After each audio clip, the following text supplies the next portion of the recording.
Before and after. Ito lang ang kailangan natin. Maduming tubig at liha.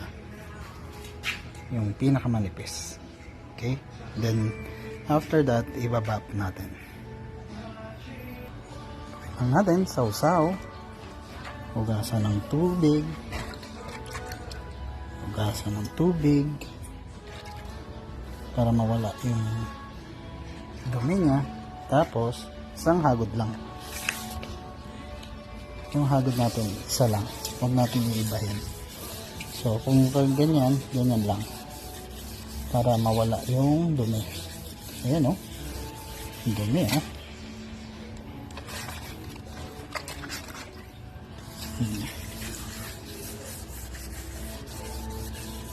Yung dumi. Isang hagod lang. Next. Same procedure. Liha. Isang hagod lang.